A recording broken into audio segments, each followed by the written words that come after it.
everyone, and welcome to my first Restoration Druid PvP guide for patch 8.3. In this guide I will cover race, talents, PvP talents, essences, Azerite traits, stat priority, build variations and trinkets. First, let's talk about race. For Alliance, the best pick in my opinion is Night Elf, mostly due to its racial ability Shadow Melt, which allows you to set up quick drinks, dodge high impact spells and abilities like Chaos Bolt and Greater Pyro, or even use it for a sudden Prowl Rake stun for a more aggressive gameplay.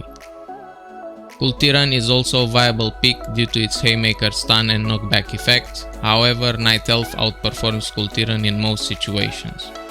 For Horde, the best pick is Tauren, as War Stomp AoE stun allows you to sneak in a quick heal or a Cyclone. Tauren also has more HP than other races. Now let's talk about talents. Your standard talent choices should be Prosperity, Wild Charge, Feral Affinity, Mighty Bash, Soul of the Forest, Stone Bark and Germination. The only variation would be swapping between Feral Affinity and Guardian Affinity depending on what composition you're playing and if you expect to be trained down for the entire matchup. Overall, Feral Affinity allows for a more offensive play, while Guardian Affinity offers greater survivability. Moving on to PvP talents, you will mostly play with Gladiator's Medallion for emergency CC removal or to avoid extended CC chains like Blind and Sap. Relentless can be used when facing teams with excessive crowd control to reduce your overall downtime. Overgrowth is a mandatory PvP talent and should be picked in every matchup. It applies all HOTS at a reduced mana cost, it's great against mages that use Kleptomania, it's also great before or after CC chains when there are no more healing over time effects on you or your teammate.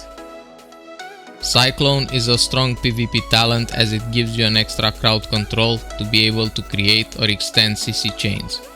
It's a great pick in most matchups, however if you're playing with a Warlock you should avoid picking up this talent as Cyclone shares diminishing returns with Fear, which Warlocks heavily rely on.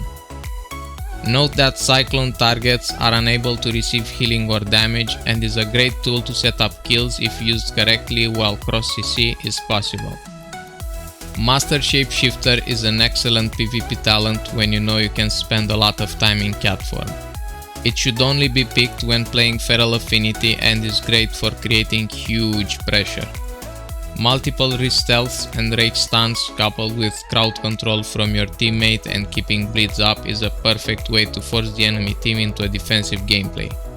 This talent should be picked when you know you won't be trained for the entire game. Thorns is a perfect pick when facing meleeers, in order to control their target of choice or to punish their tunnel vision. The effect is dispellable, so make sure you use it when other magic effects are present, and also be careful when playing against warriors and windwalkers as they can reflect the damage back to you or your teammate via spell reflection or touch of karma. This talent is an excellent choice against rogues and should be used while their Cloak of Shadows is on cooldown. Nourish is a good choice when you struggle against enemy pressure. A good example is when facing Arms Warrior or Unholy Death Knight. It's a strong heal that also applies a heal over time effect, however you should keep in mind that spamming this is a recipe to go out of mana. Focus Growth and Revitalize are also good picks when you're looking for a more defensive gameplay, but I would stay away from them unless you are playing a composition that performs very well into high dampening matchups. Focus Growth should be picked against Dispellers or when you know you can keep up the 3 stacks, while Revitalize is a good choice against meleeers that can crit often. Another mentioned but rare pick is Mark of the Wild. It's cheap and strong versus Nature, Fire, Frost and Arcane damage over time and Area of Effect spells. It's a solid PvP talent against balanced druids, especially if nobody in their team can dispel it. Other PvP talents could be strong as well, but I find the ones previously mentioned to be stronger and more relevant in the current meta. Now moving on to essences. In patch 8.3 you can now have one extra minor slot essence once your Heart of Azeroth reaches level 75. but you will probably be forced to pick one of the new essences that increases your corruption resistance depending on how much corruption you will have. We will talk more about corruption levels and the new essences in a future video. There are two major essences that you will most likely pick depending on what your composition and playstyle is. Conflict and Strife increases your survivability by a lot, especially when you get swapped to, as it doubles the defensive value of your versatility while stunned. It also gives you Overgrowth as a baseline PvP talent, giving you the option to pick another talent that can be beneficial for specific matchups. You are also more likely to choose this essence when spec'd into Guardian Affinity or when playing 3v3. The second and more offensive option is to play with Crucible of Flame. This essence helps a lot with keeping up pressure on the enemy team or help you secure kills. The damage output is quite high and in my opinion is a very strong essence for 2v2 arena when your DPS relies on you to help score kills. Note that damage scales only from versatility. As for your minor powers, Lifebinder's Invocation is very strong for Restoration Druids. The healing output from this essence is high and you should always keep this in one of your minor slots. Conflict and Strife is recommended in a minor slot if you don't already have it in the major slot, as Resto Druids are squishy when playing Feral Affinity and if caught out of bare form or without any defensive cooldowns. Crucible of Flame is also a good pick if you don't have it in the major slot. The heal over time effect or damage over time effect stacks 3 times and it gives you another protection against dispels. For the last minor slot I would recommend the Ever Rising Tide essence. It gives intellect or mana or both, while the chance to receive mana increases with your missing mana. This can prove to be a very strong minor essence as Restoration Druids sometimes struggle with mana, especially if the game reaches high dampening levels. With the new corruptions added in patch 8.3, you might be forced to use Spirit of Preservation in one of your minor slots in order to keep your corruption levels low. With that being said, we can now move to Azerite Traits. I am not going to talk about specific items that have specific Azerite traits, instead I will cover which are the most important traits in my view. The strongest and the one that should be stacked 3 times is Growth Tending, as the heal over time effect from this trait alone is insane. Make sure you get 3 of these before anything else. You should also get at least 1 Waking Dream as it synergizes with Ysera's gift, making Ysera heal you every 4 seconds instead of 5, and it also heals more for each of your active rejuvenations. One trait of Lively Spirit can help a lot with mana issues and it also gives you an intellect buff for 20 seconds.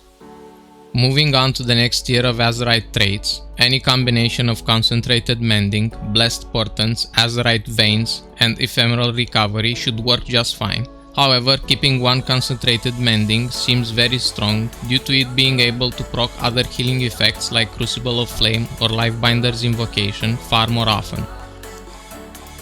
On to the last tier of Azerite traits, the best options are Impassive Visage and Resounding Protection, but if you can't find these or you don't have the time or the patience to min-max everything, pick whatever you can find as the other tiers are far more important and have an overall bigger impact.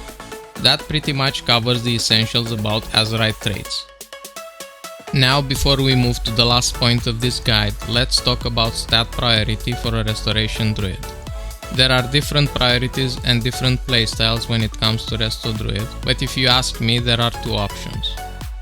First option would be Haste equals Mastery, which is better than Versatility, which is better than Crit, and this would probably be my choice if I were to play with Cyclone. Haste influences your cast time and how fast your heal over time effects tick, while Mastery scales very well depending on how many HOTS you have active on the healed target. The second stat priority is Mastery equals Versatility, which is better than Haste, which is better than Crit. This is my personal preference as I mostly play 2v2 with the Warlock. I don't play with Cyclone and I spend a lot of time in cat form harassing the enemy team, and this is where Versatility shines very well. Not only do I get the maximum healing output via Mastery and Versatility in order to spend less time healing, but also Versatility greatly improves my damage. The ideology behind this is very simple. The more I pressure the enemy team, the less I have to heal, the more I can go for re-stealths and start all over again. Couple this with the sheer damage of a Destruction Warlock and his ability to chain crowd controls, and you have the recipe for a very strong composition in 2v2. Remember that you should always aim for item level before specific stat priority, unless the item level difference is not higher than 5 or 10, or even higher for rings. Before we conclude this guide, let's talk about a few trinket options for Resto Druids. One of the most important ones is probably the Gladiator Safeguard, as it basically gives you a last line of defense when caught off guard, in a stun, or during a hard swap. This trinket saved me more than once, however, it has a few downsides. First, it's affected by dampening, and second, the shield is a magic effect, which means it can be dispelled. Another strong defensive trinket is the Gladiator's Emblem. This trinket is a beast when coupled with bear form, as your health pool will skyrocket. It's not affected by dampening, and it is on a much lower cooldown than Safeguard. The only downside is that you have to manually activate it, and therefore you can't use it while stunned. A strong healing trinket is Revitalizing Voodoo Totem, which can be used in any form or while silenced, and with only a 90-second cooldown, this can fit perfectly in certain matchups. Moving on to more offensive trinkets, the Gladiator's Maledict is a very dangerous trinket for the enemy team if used correctly. This trinket absorbs healing done depending on its own damage output, however this debuff can be dispelled by any healer. There are some classes that can counter this trinket, like Demon Hunter with Reverse Magic, Windwalker Monks with Diffuse Magic, Shamans with Grounding Totem, or Warriors with Spell Reflection. Another good option is the Gladiator's Medallion. This trinket acts as both an offensive and a defensive trinket. While having passive intellect, the unused effect gives you a ton of versatility, increasing your damage, healing, and damage reduction for 20 seconds. This is my second trinket of choice when playing in 2v2, as it allows me to stay very offensive for 20 seconds. Using Crucible of Flame while this trinket is active can dish out some serious damage. While I haven't talked about the new trinkets and the new essences, I will try to create a more complex guide in the future where I will cover everything. With this being said, we reached the end of this guide, and I hope you enjoyed watching this video. Don't forget to like, comment and subscribe. Until next time, take care and have a PvP day.